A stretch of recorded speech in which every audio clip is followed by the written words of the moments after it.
ഇപ്പോൾ Rini and George തത്സമയം നമുക്കൊപ്പം ചേരുകയാണ്. റിനി, ആദ്യം തന്നെ തുറന്നു പറയാൻ കാണിച്ച താങ്കളുടെ ആ നിലപാടിനെ അഭിനന്ദിക്കുന്നു. കാരണം തങ്ങൾ സ്ത്രീകൾ എവിടെയെങ്കിലും നേരിടുന്ന ഈ പ്രശ്നങ്ങൾ തുറന്നു പറയുക എന്നത് അതൊരു വലിയ സന്ദേശമാണ്. ഒരു വലിയ ധൈര്യം ഉള്ള വ്യക്തിക്ക് മാത്രം സാധ്യമാകുന്നതാണ്. ആ ധൈര്യത്തെ അഭിനന്ദിച്ചുകൊണ്ട് തന്നെ ആണ് ഞാൻ താങ്കളോട് സംസാരിക്കാൻ ശ്രമിക്കുന്നത്. റിനി, താങ്കൾക്ക് എന്തൊക്കെ മോശം അനുഭവങ്ങളാണ് അയാളിൽ നിന്ന് നേരിടേണ്ടി വന്നത്?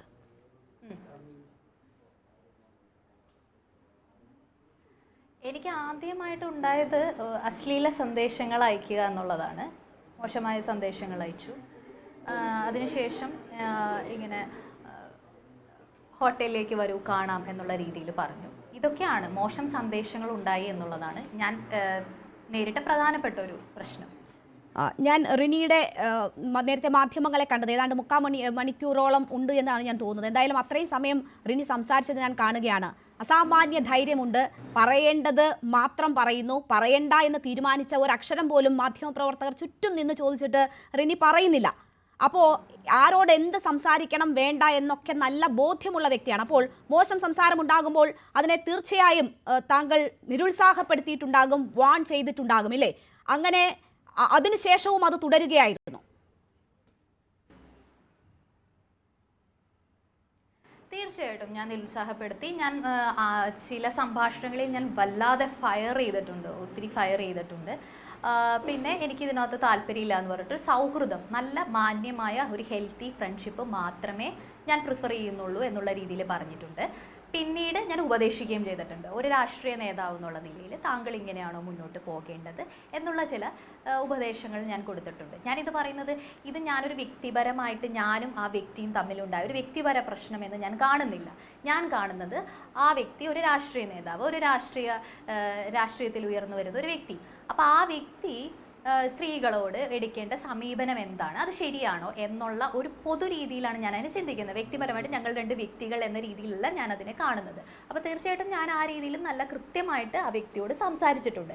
സംസാരിച്ചതിന് ശേഷവും ആ സമയത്ത് പ്രശ്നങ്ങളൊന്നും ഉണ്ടായില്ല. പിന്നീട് അങ്ങനെ സംസാരിച്ചിട്ടില്ല.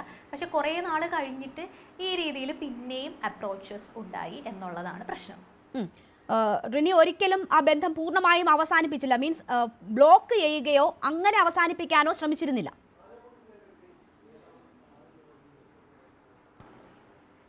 ഇല്ല, ഞാൻ സുഹൃത്ത് എന്നുള്ള രീതിയിൽ തന്നെയാണ് കണ്ടത്. പിന്നെ ചില സമയങ്ങളിൽ ഞാൻ ബ്ലോക്ക് ചെയ്തിട്ടുണ്ട് എനിക്ക് പ്രയാസം കൊണ്ട്. പക്ഷെ ആ സമയത്ത് പിന്നെ വിളിക്കുകയും സംസാരിക്കുകയും അങ്ങനെയൊക്കെ. പക്ഷെ ഞാൻ സുഹൃത്ത് എന്നുള്ള രീതിയിൽ തന്നെയാണ് കണ്ടിട്ടുള്ളത്. ഞാൻ ഈ പറഞ്ഞതുപോലെ ഞാൻ ഉപദേശിക്കുകയാണ് ചെയ്തത്. കാരണം എനിക്ക് കൂടുതൽ അതാണ് എന്നെ കൂടുതൽ ഭയപ്പെടുത്തിയതും വിഷമിപ്പിച്ചതും അതാണ്. അപ്പോൾ ആ സമയത്തും പുള്ളി പറയുന്ന ഒരു കാര്യം എന്താണെന്ന് വെച്ചാൽ പ്രമാദമായ സ്ത്രീപീഡന കേസുകളിലൊക്കെ പെട്ട രാഷ്ട്രീയ നേതാക്കന്മാർക്ക് എന്ത് സംഭവിച്ചു, അതുകൊണ്ട് എനിക്കൊന്നും സംഭവിക്കില്ല എന്നുള്ള ധൈര്യം എനിക്ക് കൃത്യമായിട്ട് ഉണ്ട് എന്നുള്ളൊരു രീതിയിൽ പറഞ്ഞു. എവിടെ വേണമെങ്കിലും പോയി പറഞ്ഞോളൂ, ഹൂ കെയേഴ്സ് എന്നുള്ളൊരു ആറ്റിറ്റ്യൂഡ് തന്നെയാണ് എടുത്തത്. അപ്പോൾ പീഡനത്തെ പോലും അത്രയും നോർമലൈസ് ചെയ്ത് കാണുന്ന മനോഭാവമാണ് അല്ലേ? അതെ അതെ, വളരെ നോർമലൈസ് ചെയ്തിട്ട് നമ്മൾ സംസാരിച്ച സാധാരണ ഇപ്പം നമ്മളൊരു പുരുഷൻ്റെ അടുത്ത് സംസാരിക്കുമ്പോൾ എനിക്കത് ബുദ്ധിമുട്ടൊന്നും, അയ്യോ സോറി അത് വിട്ടേക്കൂ എന്നൊക്കെ പറഞ്ഞിട്ടാണ് സാധാരണ പുരുഷന്മാർ സംസാരിക്കുന്നത് ഒരു രീതി. പക്ഷെ ഇതങ്ങനെയല്ല. നോർമലൈസ് എന്ന് മാത്രമല്ല, ഒരു അഹങ്കാരത്തിൻ്റെയും ധാർഷ്ട്യത്തിൻ്റെയും അങ്ങേ അറ്റാണ്. അതായത് അതിന് ഐ ഡോണ്ട് കെയർ എന്നൊരു സാധനമാണ്. ഇത് മറ്റ് താങ്കൾക്ക് പരിചയമുള്ള നേതാക്കന്മാരോട് പരാതിയായി പറയുന്നതിന് മുൻപ് അക്കാര്യം സൂചിപ്പിച്ചിരുന്നോ അയാളോട്?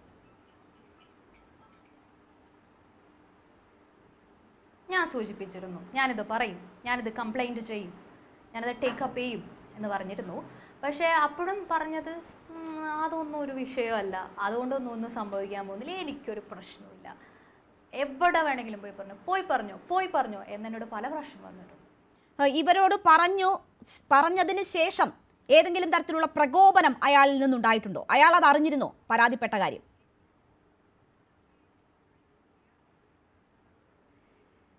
എനിക്ക് തോന്നുന്നത് ആ വ്യക്തി അങ്ങനെ അറിഞ്ഞിട്ടില്ല എന്നുള്ളതാണ്. അങ്ങനെ പ്രകോപനപരമായിട്ടുള്ള ഒരു ഇതൊന്നും ഉണ്ടായിട്ടില്ല. എനിക്ക് തോന്നുന്നു നമ്മളത് ഫോറങ്ങളിൽ അവതരിപ്പിച്ചെങ്കിൽ ആ വ്യക്തിയോട് എടാ നീ ഇങ്ങനെ ചെയ്തല്ലോ, നീ ഇങ്ങനെയാണോ എന്ന് ചോദിക്കാൻ പോലും ആരും ഉണ്ടായില്ല എന്നുള്ളതാണ്. ഇത് പരാതിപ്പെട്ടവരിൽ നിന്നുണ്ടായതും വലിയ മോശം അനുഭവങ്ങളാണല്ലേ? താങ്കളെ അത് വല്ലാണ്ട് വേദനിപ്പിച്ചു എന്ന് വാർത്താ സമ്മേളനത്തിൽ കാര്യങ്ങൾ പറഞ്ഞപ്പോൾ എനിക്ക് തോന്നി.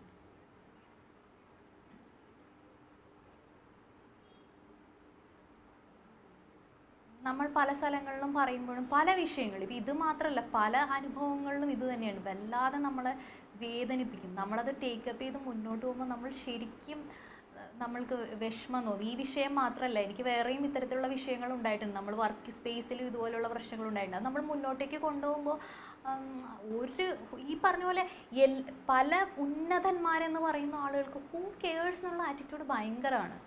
അവർക്ക് സ്ത്രീകളൊന്നും ഒരു വിഷയമല്ല. സ്ത്രീകളെ പീഡിപ്പിക്കുന്നു, സ്ത്രീകൾ വേദനിക്കുന്നു എന്നൊരു വിഷയമേ അല്ല. ഏറ്റവും അവസാനം ഫെബ്രുവരിയിലാണ് ഇയാളിൽ നിന്ന് മോശം അനുഭവം ഉണ്ടായത്, മോശം മെസ്സേജ് ഉണ്ടായത് എന്നാണ് പറയുന്നത്. അതിനുശേഷം യാതൊരു കമ്മ്യൂണിക്കേഷനും ഇല്ല. അന്ന് എന്തായിരുന്നു റിനി അവസാനം കൊടുത്ത മറുപടി?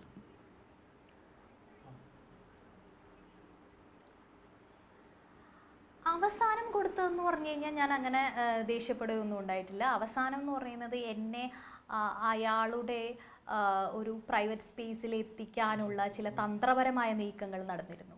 അത് ഞാനതിൽ നിന്ന് വഴുതി അങ്ങ് പോയി. ഞാനത് പിന്നെ കാര്യവുമാക്കിയില്ല. പക്ഷെ പിന്നീട് ചില വാർത്തകളൊക്കെ വന്നപ്പോഴാണ് ഞാൻ മനസ്സിലാക്കുന്നത് ഇത്തരത്തിൽ എന്നെ ട്രാപ്പ് ചെയ്യാനുള്ളൊരു ഉദ്ദേശം ഉണ്ടായിരുന്നു എന്ന് എനിക്ക് കൃത്യമായിട്ട് മനസ്സിലാവുന്നു. അന്ന് എനിക്കത് മനസ്സിലായില്ല എന്നുള്ളതാണ്. അപ്പോൾ ലാസ്റ്റായിട്ട് അങ്ങനെ നമ്മളെ വളരെ തന്ത്രപൂർവ്വം അയാളുടെ ഇംഗിതത്തിലേക്ക് എത്തിക്കാനുള്ളൊരു ശ്രമം നടന്നിരുന്നു. വളരെ സൗഹൃദപരമായിട്ട് നടന്നിരുന്നു.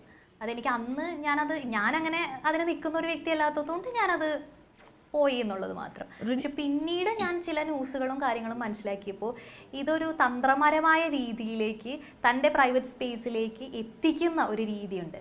അതായത് ഒരു പെൺകുട്ടീനെ താല്പര്യം തോന്നിക്കഴിഞ്ഞാൽ ടാർഗറ്റ് ചെയ്ത് അതിലേക്ക് എത്തിക്കുന്ന ഒരു രീതിയുണ്ട്. അതാണ് പ്രശ്നം. ഇപ്പോൾ എന്തെങ്കിലും ഒരു കാര്യം പറഞ്ഞു നമ്മൾ നോ പറഞ്ഞു അത് കഴിഞ്ഞു, അങ്ങനെയല്ലാതെ അതിൽ ടാർഗറ്റ് ചെയ്ത് അവിടെ എത്തിച്ച് ആ ഇരയെ ഞാൻ സ്വന്തമാക്കുന്നു എന്നൊരു ആറ്റിറ്റ്യൂഡ് കൂടിയുണ്ട്. ഏതെങ്കിലും തരത്തിൽ പ്രണയാഭ്യർത്ഥന അങ്ങനെ എന്തെങ്കിലും ആണോ, അതോ ഒട്ടും മാന്യമല്ലാത്ത നിലയിലുള്ള ഇടപെടലാണോ ഉണ്ടായിട്ടുള്ളത്?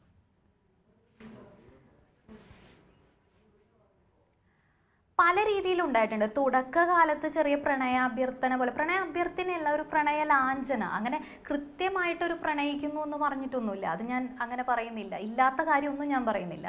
പക്ഷേ അങ്ങനെ അതായത് നമുക്കൊരു ഫീല് തരുന്നു. അതായത് ചിലപ്പോൾ എന്നെ പ്രണയിച്ചേക്കും.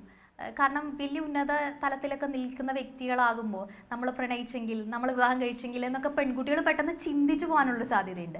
ആ ഒരു സൈക്കോളജി മനസ്സിലാക്കിയിട്ട് എന്നാൽ കൃത്യമായിട്ട് നമുക്ക് ഞാൻ നിന്നെ വിവാഹം കഴിച്ചോളാം അങ്ങനെയൊന്നും പറയാം. അങ്ങനെയൊക്കെ പറയുമ്പോൾ അതൊരു തെളിവായല്ലോ, അതൊരു ഇതായല്ലോ. ആ രീതിയിലല്ല, പക്ഷെ ഒരു ചെറിയ ഹിൻസ് കൊടുക്കുക, നമുക്കതൊരു അങ്ങനെ ഒരു ഫീല് പല പെൺകുട്ടികളും അതിലേക്ക് വീണ് പോകാനുള്ള സാധ്യതയുണ്ട്. പക്ഷെ എനിക്കത് ആദ്യമേ തന്നെ മനസ്സിലായി ഇതെന്തൊക്കെയോ പ്രശ്നമാണ്, ഈ പുള്ളി നമ്മൾ വിചാരിക്കുന്ന പോലത്തെ ഒരാളല്ല എന്നുള്ളത് കൃത്യമായിട്ട് എനിക്ക് മനസ്സിലായതുകൊണ്ട് എനിക്ക് പ്രശ്നം വന്നില്ല. എനിക്ക് അതിനു മുൻപ് തന്നെ പ്രണയാഭ്യർത്ഥന ഒന്നും നടത്തിയിട്ടില്ല. ഒരുപാട് പ്രമുഖ നേതാക്കളും വലിയ നേതാക്കളുമായിട്ടൊക്കെ ബന്ധമുണ്ട്, പരിചയമുണ്ട്.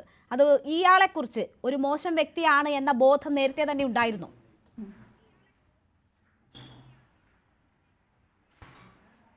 ഇല്ല, ഞാൻ ആദ്യമായിട്ട് പരിചയപ്പെടുമ്പോൾ ഞാൻ സത്യത്തിൽ ഭയങ്കര നല്ല വ്യക്തിയാണെന്ന് ചിന്തിച്ചു പോയി. അവിടെ ഒരു മിസ്റ്റേക്ക് പറ്റി. പൊതുവെ ഞാൻ അങ്ങനെ വിചാരിക്കാറില്ല. ഒരുപക്ഷെ സോഷ്യൽ മീഡിയയും ഇതെല്ലാം കണ്ടിട്ടായിരിക്കും വളരെ നല്ല വ്യക്തിയാണ്, അല്ലെങ്കിൽ നമ്മൾ ഈ സൗഹൃദത്തിന് പോലും നിൽക്കില്ലല്ലോ. എനിക്കതിനകത്ത് താല്പര്യമില്ല. ഇത്തരം രീതിയിലേക്ക് കൊണ്ടുപോകാൻ ഞാൻ വിചാരിക്കുന്നത് നല്ലൊരു വ്യക്തിയാണ്, നമ്മളൊരു സുഹൃത്തായിട്ട് ഉണ്ടാവണം എന്നുള്ളൊരു ചിന്താഗതിയിലാണ് സൗഹൃദമായത്. അല്ലാതെ ഇങ്ങനെ വിചാരിച്ചിട്ട് നമ്മൾ ഒരാളോട് സംസാരിക്കാൻ പോലും പോവില്ലല്ലോ, അതിൻ്റെ ആവശ്യം നമുക്കില്ലല്ലോ. തീർച്ചയായും റിനിയെ പോലെ മോഡലിംഗ് ഒക്കെ ഒരു പാഷനായി കൊണ്ടു നടക്കുന്ന അഭിനേതാവാണ്, മാത്രം മാധ്യമപ്രവർത്തകയായിരുന്നു. അങ്ങനെ ഒരുപാട് റോളുകളിൽ റിനി വന്നിട്ടുണ്ട്. ഒരുപാട് പേരെ പരിചയപ്പെടേണ്ടി വന്നിട്ടുണ്ടാകും, ഒരുപാട് മോശം അനുഭവങ്ങൾ ഉണ്ടാകും. എല്ലാ സ്ത്രീകൾക്കും അങ്ങനെയൊക്കെയുള്ള കാര്യങ്ങൾ ഉണ്ടാകും. അത് ഡീൽ ചെയ്യാൻ ഉള്ള അസാമാന്യ കഴിവും റിനിയെ സംബന്ധിച്ചുണ്ട്. റിനി ഈ കേസിലും അത് ചെയ്തിട്ടുണ്ട്. 3.5 വർഷം കഴിഞ്ഞ് ഇപ്പോൾ ഈ സമയത്ത് ഒരു തുറന്നു പറച്ചിൽ വേണ്ടി വന്ന സാഹചര്യം എന്താണ്?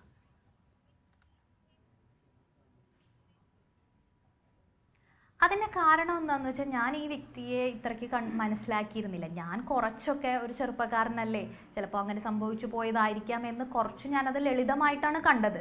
പക്ഷെ റീസെൻ്റ്ലി കുറേ കാര്യങ്ങൾ സമൂഹ മാധ്യമങ്ങളിൽ നിന്നും മനസ്സിലാക്കുകയും ചില വ്യക്തികളിൽ നിന്ന് മനസ്സിലാക്കുകയും ചെയ്തപ്പോൾ ഇതൊരു തമാശയല്ല, ഇതൊരു ചെറുപ്പക്കാരൻ്റെ ഒരു ഇതല്ല, ഇത് അതിനപ്പുറത്തേക്ക് ഒരു തരം സൈക്കോ പോലത്തെ ഒരു ക്യാരക്ടറാണ്, അതൊരു ഇതാണ് എന്നുള്ളത് ഞാൻ മനസ്സിലാക്കി കഴിഞ്ഞപ്പോൾ പിന്നീട് ഈ പല ആരോപണങ്ങളും പല കാര്യങ്ങളും വരുന്നുമുണ്ട്. പക്ഷെ ഒരു പെൺകുട്ടി പോലും, പലരും ഈ പ്രശ്നങ്ങൾ പരസ്പരം പറയുന്നുണ്ടെങ്കിൽ പോലും ഒരു പെൺകുട്ടി പോലും ഇതിന് മുന്നോട്ട് വരുന്നില്ല.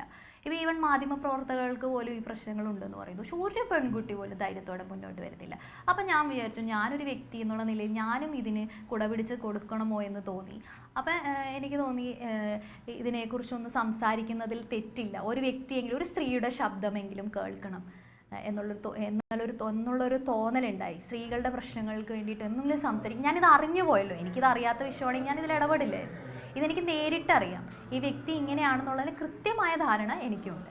അപ്പം അതുകൊണ്ട് ഇനിയും ഇത്തരത്തിൽ സ്ത്രീകൾ ഈ അനുഭവത്തിലേക്ക് പോകരുത് എന്നുള്ള അതുകൊണ്ടാണ് ഈ സമയത്ത് പറയുന്നത്. റിനി, താങ്കളുടെ മാത്രമല്ല മറ്റു പലരുടെയും അനുഭവങ്ങൾ അറിയാൻ കഴിഞ്ഞു എന്ന് പറയുന്നു. പക്ഷേ റിനി ആദ്യം പറഞ്ഞുവല്ലോ, എനിക്ക് മോശം മെസ്സേജുകൾ അയച്ച അനുഭവം മാത്രമേ ഉള്ളൂ എന്ന് പറഞ്ഞു. റിനി മനസ്സിലാക്കിയ അല്ലെങ്കിൽ റിനിയോട് തുറന്നു പറഞ്ഞ മറ്റുള്ളവരുടെ അനുഭവം എന്താണ്? മെസ്സേജ് അയച്ച് മാത്രം വലയിൽ കുടുങ്ങിയവരാണോ, അതോ ഈ പറയുന്ന പീഡനം പോലും നോർമലൈസ് ചെയ്യുന്ന ഇയാളിൽ നിന്ന് ഇതിലും മോശമായ അനുഭവങ്ങൾ നേരിട്ടവരെയാണോ റിനി മനസ്സിലാക്കിയിട്ടുള്ളത്, കണ്ടിട്ടുള്ളത്?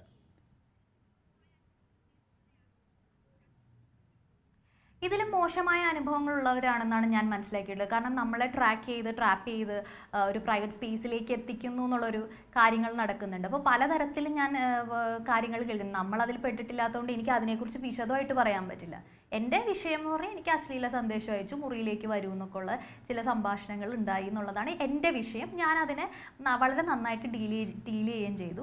ഇത് ഞാൻ തുറന്നു പറയുന്നത് എൻ്റെ വിഷയം എന്നുള്ള രീതിയിലല്ല. അപ്പോൾ കൂടുതൽ പ്രശ്നങ്ങൾ ഉണ്ടായിട്ടുള്ള സ്ത്രീകളുണ്ട്, ഡിപ്രഷനിൽ ഇരിക്കുന്ന വേദനിക്കുന്ന സ്ത്രീകളുണ്ട് എന്ന് അറിഞ്ഞപ്പോൾ ഒരു സ്ത്രീ എന്നുള്ള നിലയിൽ എൻ്റെ മനസ്സിലത് ഞാനത് പറയുന്നതിൽ തെറ്റില്ല എന്ന് എനിക്ക് തോന്നി. അതുകൊണ്ടാണ് പറയുന്നത്. പീഡനങ്ങൾ നേരിട്ട സ്ത്രീകളുണ്ടോ റിനി?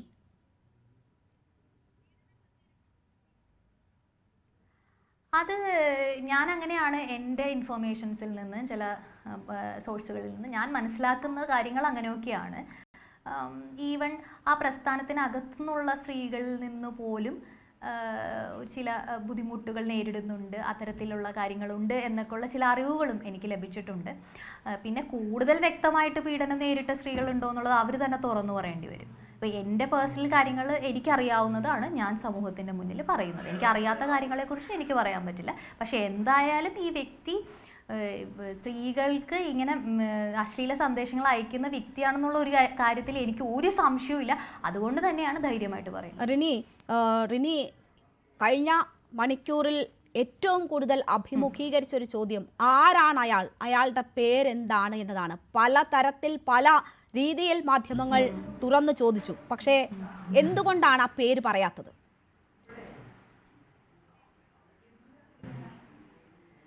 പേര് പറയാത്തതിൻ്റെ ഒരു കാരണം എന്ന് പറയുന്നത് ആ വ്യക്തിയിൽ ഒരു നവീകരണം, ഒരു ചേഞ്ച് ഉണ്ടാവണം എന്നുള്ളൊരു ചിന്ത. അതുകൂടാതെ ആ പ്രസ്ഥാനമായിട്ടും ഞാൻ വളരെ അടുത്ത് നിൽക്കുകയും അതിലെ പല നേതാക്കന്മാരുമായും വളരെ സൗഹൃദവും സ്നേഹവും ഉള്ളതുകൊണ്ട് അവർക്ക് വളരെ ബുദ്ധിമുട്ടുണ്ടാക്കുന്ന രീതിയിലേക്ക് ഇപ്പോൾ പോകുന്നില്ല എന്നുള്ളതാണ് എൻ്റെ തീരുമാനം. 2024 നവംബർ 20 ശേഷം MLA ആയ വ്യക്തിയാണോ താങ്കൾ ആരോപണം ഉന്നയിക്കുന്ന ആൾ?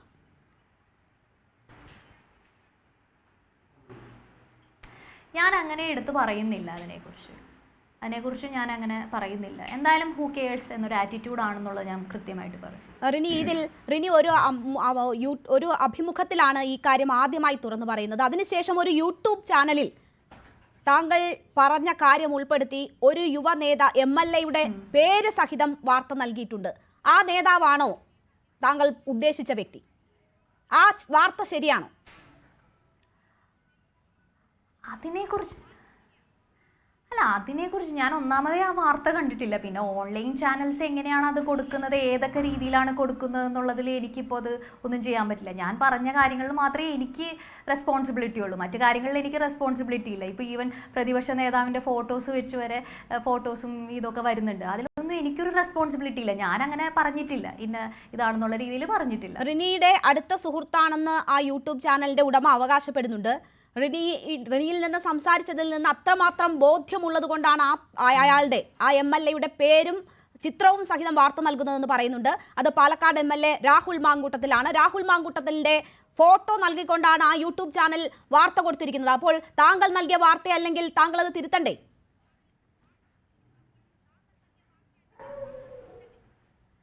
അല്ല, ഞാൻ അങ്ങനെ ഒരു സ്ഥലത്തും ഒരാളുടെ അടുത്തും ഇന്ന പേരാണെന്ന് പറഞ്ഞിട്ടില്ലല്ലോ. അതെനിക്കറിയില്ല. അതിനെക്കുറിച്ച് അതിന്റെ റെസ്പോൺസിബിലിറ്റി എനിക്ക് എടുക്കാൻ പറ്റില്ല. ഞാൻ അങ്ങനെ പറഞ്ഞിട്ടില്ല, അങ്ങനെ ഒരു സ്റ്റേറ്റ്മെന്റ് ഇല്ല. ആ വാർത്ത നിഷേധിക്കുന്നുണ്ടോ? സൗഹൃദം ഉണ്ടാവും, പലരായിട്ടും സൗഹൃദം ഉള്ളതുണ്ട്. ആ വാർത്ത നിഷേധിക്കുന്നുണ്ടോ റിനി? അല്ല, ഞാൻ അതിനെക്കുറിച്ച് ഒന്നും പറയുന്നില്ല. ഞാൻ അങ്ങനെ ഒരു വാർത്ത കണ്ടിട്ടില്ല. പിന്നെ ആരാണ് എന്താണെന്നുള്ളത് ഞാൻ കണ്ടിട്ടില്ല. ഞാൻ പറഞ്ഞുവല്ലോ, കണ്ടിട്ടില്ല. രാഹുൽ മാങ്കൂട്ടത്തിൽ MLA ചിത്രം സഹിതമാണ് ആ വാർത്ത ഷെയർ ചെയ്തിരിക്കുന്നത്. ആ വാർത്ത നിഷേധിക്കുന്നുണ്ടോ റിനി? താങ്കളുടെ പേര് ഉപയോഗിച്ചിട്ടുണ്ട്, താങ്കളുടെ തുറന്നു പറച്ചിൽ എന്ന് പറയുന്നു. ഒന്നും കമന്റ് ചെയ്യാൻ താല്പര്യമില്ല അതിനെക്കുറിച്ച്. ഞാൻ ആരാണ് എന്താണെന്ന് പറയുന്നില്ല. പക്ഷേ ഒരു ഘട്ടത്തിൽ പറയേണ്ടി വന്നാൽ ഞാൻ അങ്ങനെ പറഞ്ഞിട്ടില്ല. ഞാൻ അങ്ങനെ ആ വ്യക്തിയുടെ അടുത്ത് പറഞ്ഞിട്ടില്ല. അങ്ങനെ പറഞ്ഞതിന്റെ എന്തെങ്കിലും ഉണ്ടോ, തെളിവുണ്ടോ? അവർ അവകാശപ്പെടുന്നു താങ്കളുമായി സംസാരിച്ചതിൽ നിന്ന് പൂർണ്ണ ബോധ്യത്തോടു കൂടിയാണ് ഈ വാർത്ത ചെയ്യുന്നതെന്ന് അവർ അവകാശപ്പെടുന്നു.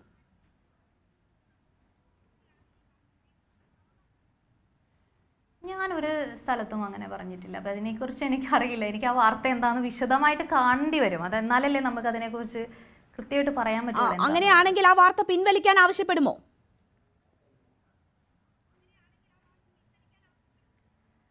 അല്ല, നോക്കട്ടെ, ഞാനത് വാർത്ത കണ്ടിട്ട് അതിന് ശേഷം തീരുമാനിക്കാം. ഇപ്പോൾ ഇതുമായി ബന്ധപ്പെട്ട് പേജ് 10 എന്നൊരു യൂട്യൂബ് ചാനലിലാണ് ഈ വാർത്ത വന്നിട്ടുള്ളത്. അവർ താങ്കളെ കോട്ട് ചെയ്താണ് വാർത്ത നൽകുന്നത്, താങ്കളുടെ ഫോട്ടോയും ഒപ്പം യുവ MLA രാഹുൽ മാങ്കൂട്ടത്തിലിന്റെ ചിത്രവും സഹിതം.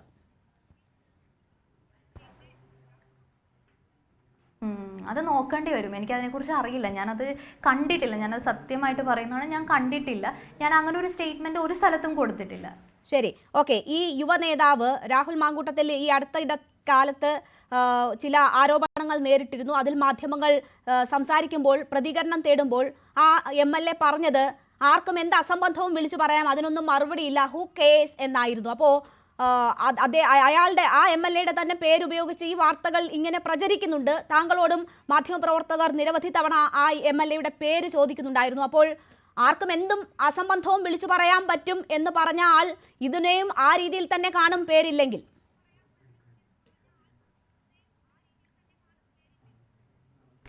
ഞാൻ പറഞ്ഞല്ലോ, അതിൻ്റെ ഉചിതമായ സമയം വരുമ്പോൾ അതിനെക്കുറിച്ച് സംസാരിക്കുന്നതായിരിക്കും. ഇനി ഇപ്പോൾ ഞാനത് ഉദ്ദേശിക്കുന്നില്ല. ഉചിതമായ സമയത്ത് അത് എന്താണെന്ന് വെച്ചാൽ ഉണ്ടാവും, പറയും. മറ്റേതെങ്കിലും നിയമ നടപടികളിലേക്കോ മറ്റോ നീങ്ങുമോ, അതോ ഇതാണോ താങ്കൾ, ഇത്ര മാത്രമാണോ താങ്കൾ ഉദ്ദേശിച്ചിട്ടുള്ളത്? ഞാൻ പറഞ്ഞല്ലോ, ഇതൊരു വ്യക്തിപരമായ ഇഷ്യൂ ആയിട്ട് ഞാൻ കണ്ടിട്ടില്ല. അങ്ങനെ നിയമപരമായിട്ട് നീങ്ങേണ്ട ഒരു കാര്യവും ഇതിനകത്തില്ല. ഇനി നിയമപരമായി നീങ്ങിയാൽ പോലും അത് എനിക്കറിയില്ല സ്ത്രീകൾക്ക് ഫേവറായിട്ടാണ് ഇവിടെ കാര്യങ്ങൾ പോകുന്നത് എന്നുള്ളത്. അത് ഞാനിതാ പറഞ്ഞത്, ഞാൻ ഇതിനെക്കുറിച്ച് പറഞ്ഞത് ഈ പറയുന്ന വ്യക്തിക്കെതിരെ നിരന്തര ആരോപണങ്ങൾ വരുമ്പോൾ അതിൻ്റെ ശരി തെറ്റുകൾ മനസ്സിലാക്കി ആ പ്രസ്ഥാനവും നമ്മുടെ സമൂഹവും തീരുമാനങ്ങൾ എടുക്കണം. കൂടുതൽ പേർ ധൈര്യത്തോടെ മുന്നോട്ട് വരണം എന്ന് മാത്രമാണ്. ഇതിൽ കൂടുതൽ എന്തെങ്കിലും പറയേണ്ടുന്ന സാഹചര്യം ഉണ്ടായാൽ ഭാവിയിൽ പറയും.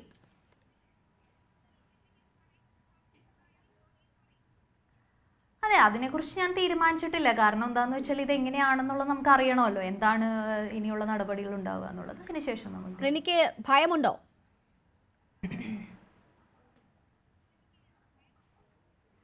ഭയമില്ല. ഭയമുണ്ടെങ്കിൽ ഇങ്ങനെ സംസാരിക്കില്ലല്ലോ. ഭയമില്ല. ഈ തുറന്നു പറച്ചിലിന് ശേഷം ഈ ആരോപണ വിധേയനായ വ്യക്തി വിളിച്ചിട്ടുമില്ല, സംസാരിച്ചിട്ടുമില്ല, അനുനയത്തിനൊന്നുമുള്ള ഒരു നീക്കവും നടത്തിയിട്ടുമില്ല അല്ലേ?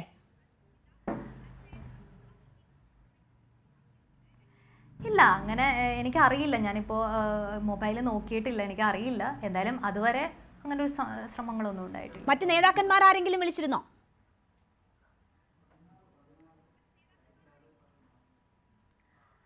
പലരും ഇങ്ങനെ പല രീതിയിലൊക്കെ ബന്ധപ്പെടുന്നുണ്ട്. എന്തെങ്കിലും ആവശ്യമുണ്ടോ അവരുടെ ഭാഗത്തു നിന്ന്?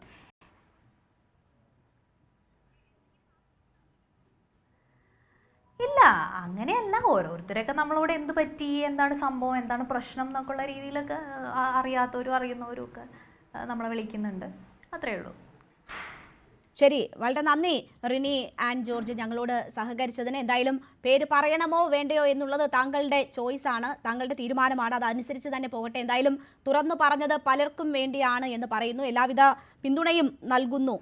താങ്കൾ അനുഭവിച്ച വിഷമം, താങ്കൾ അനുഭവിച്ച ബുദ്ധിമുട്ടുകൾ അത് തുറന്നു പറയണം എന്ന് കാണിച്ച ധൈര്യത്തിനെ അഭിനന്ദിച്ചുകൊണ്ട് തന്നെ ഞാൻ നിർത്തുന്നു. വളരെ നന്ദി റിനി ഞങ്ങളോട് സഹകരിച്ചതിന്.